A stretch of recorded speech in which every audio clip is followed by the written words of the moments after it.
Hello बच्चों, जय हिंद। आज हम भ्रमर गीत पढ़ाएंगे और भ्रमर गीत पढ़ाने के पहले आप ये संदर्भ जरूर लिखना कि प्रस्तुत पद्यांश हमारी पाठ्य पुस्तक कक्षा 11 हिंदी के, है ना, हिंदी के भ्रमर गीत नामक पाठ से लिया गया, जिसके रचयिता सारा कृष्णाश्रयी शाखा के सर्वोच्च कवि सूरदास जी हैं।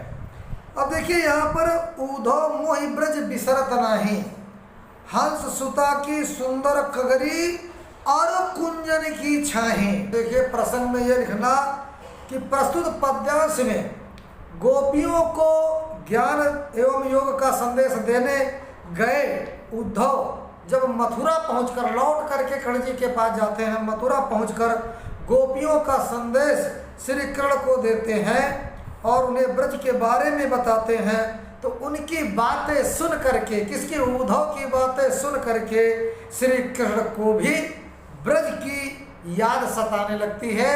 वो ब्रज के विषय में क्या बताते हैं, अपने मित्र उद्धव से क्या बताते हैं कि उद्धव मोहि ब्रज बिसरत नाही, हंस सुता की सुंदर कगरी और कुंजन की छाही। तो यहाँ पर बिसरत माने क्या होता है, विस्मृत, विस्मृत माने भूलना, है ना। और हंस सुता किसको कहते हैं, हंस सुता, सूर्य की सुता अर्थात यमुना। और यहाँ पर कगरी माने किनारा। तो श्री कृष्ण कहते हैं कि हे उद्धव, मुझे भी ब्रज की यादें नहीं भूलती है, यानी मैं ब्रज को नहीं भूल पाता हूँ, यानी हे उद्धव मुझे भी ब्रज की यादें नहीं भूलती हैं।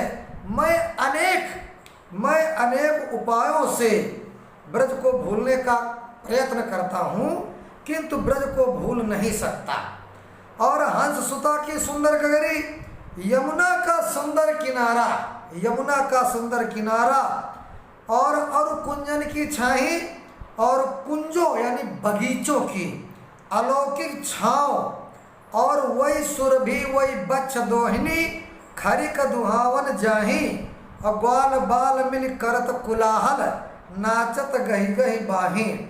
तो बच्चों यहाँ पर जो है सुरभि माने गाय होता है, और दोहिनी माने दुहने की मटकी, दोहिनी माने जहिमा दुहा जाए दूध, है ना, दुहने की मटकी, और खरिक माने बाड़ा, वही सुरभि वही बच्छ दोहिनी, और बगीचों की छाया, और गायें उनके बच्चे, वही बच्छ उनके बच्चे, और दूध दुहने की मटकी यानी दोहिनी, और जो है खरिक दुहावन जाही, और गौशाला में गाय को दुहने के लिए जाना। यानी जब हम गौशाला में गायों को धोते थे, ये सब जब वहाँ जाते थे तो मुझसे भुलाया नहीं जाता, ये सारी बातें हमको याद आती हैं। और ग्वाल बाल मिल करत कुलाहल, नाचत गही गही बाही, यह मथुरा कंचन की नगरी, मणि मुक्ता हल जाही। कंचन माने क्या होता है, कंचन माने सोना होता है, और मुक्ता हल माने मोती, और सुरति माने स्मृति, उमगत माने उमड़ता है ना। जब सुरति आवत वा सुख की जिया उमगत तन नाही, ग्वाल बाल मिल करत कोलाहल। बचपन में हम सब ग्वाल बाल मिल करके शोरगुल करते थे, कोलाहल करते थे, और बाहों में बाहें, नाचत गही गही बाहें, और बाहें में बाहें डाल करके नृत्य करते हुए तरह तरह से मनोरंजन किया करते थे, मनोरंजन करते थे। यह मथुरा कंचन की नगरी, मन मुक्ता हल जाही, और जब सुरति आवती वा सुख की जिय उमगत तन नाही। मथुरा, मथुरा सोने की नगरी है, यहाँ सोना चांदी हीरा जवाहरात बहुत हैं, लेकिन फिर भी यह मणियों एवं मोतियों की कोई कमी नहीं है, सारे सुख हैं मथुरा में।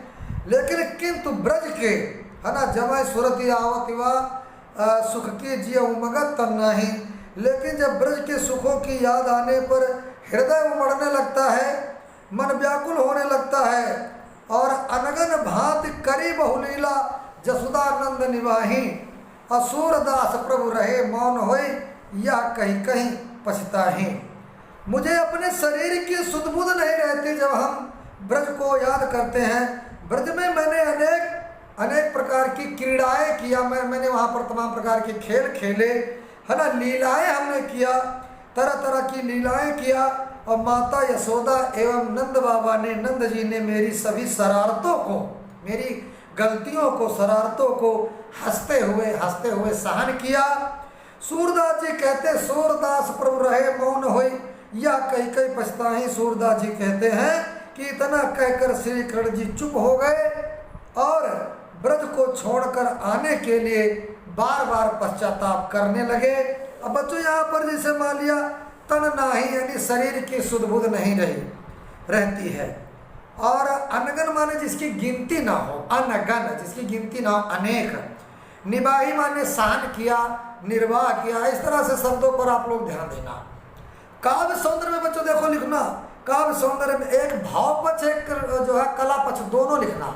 भाव पक्ष में श्री कृष्ण के सात्विक भावों की अभिव्यक्ति हुई है, श्री कृष्ण भगवान की जो हृदय बातें आई उन्होंने बताया।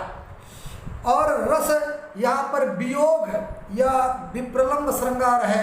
अब बच्चों कला पक्ष में ये लिखना कि भाषा साहित्यिक ब्रज भाषा है, शैली मुक्तक काव्य शैली, छंद है, गेय पद, इसको हम गा भी सकते हैं।